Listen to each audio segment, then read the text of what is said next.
Welcome back. Today's problem is you're preparing a compounded capsule for a pediatric oncology patient requiring an exact dose of 30 milligram of a specialty drug. However, your prescription balance has a minimum weighable quantity or MWQ of 100 milligram. In other words, it's too imprecise for weighing small amounts directly. To overcome this, you decide to create a stock mixture by combining 120 milligram of the drug with 420 milligram of diluent. So the question is, how much of this stock mixture, the Aliquot quantity, should you measure to accurately provide the 30 milligram dose? So in order to attempt this problem, you essentially need to see how much you have in the stock mixture. So what you do is that, you will say that 120 milligram of the drug plus 420 milligram of the diluent would give you 540 milligram of the mixture.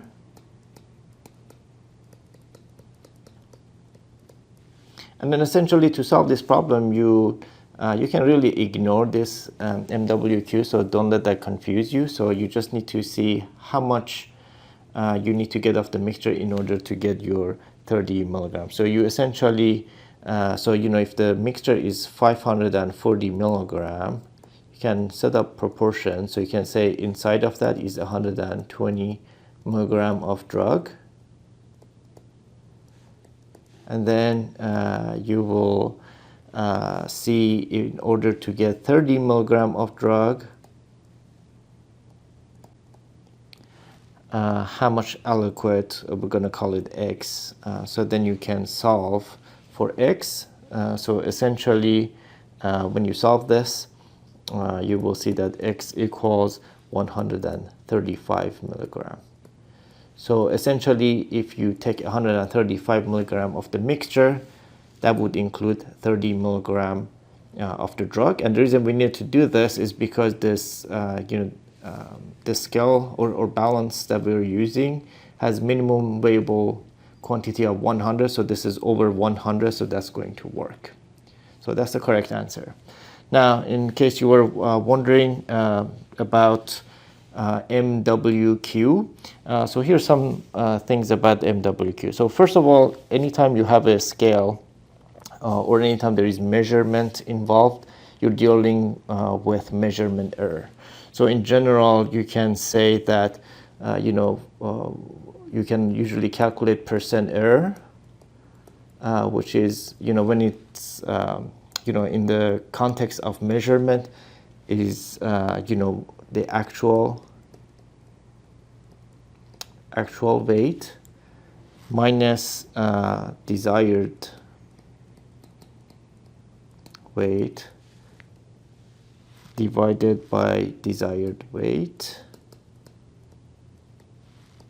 times 100, and that gives you the percent error. So as an example, let's say if you wanted to measure 200 milligram of a drug, and using the scale, it actually gave you 180. I'm just making this up as an example. So 180 milligram, but you actually were trying to get weigh 200 milligram, and you knew this was 200 milligram. So essentially, you would calculate the percent error for that balance to be, if you do the math here, it will come out to be 10%. So that's 20 divided by 200, which is 10% when you multiply by 100. So that's percent error.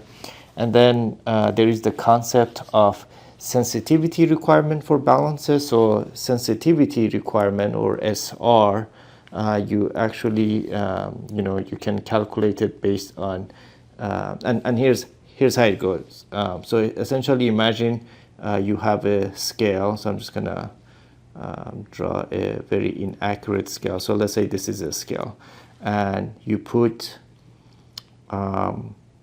weight on the scale. So let's say this is 10 milligram. So let's say this is a 10 milligram, and then you will see,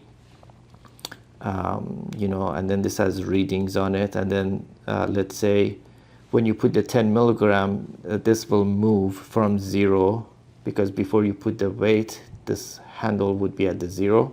So let's say for whatever it moves, you can calculate the sensitivity of the scale.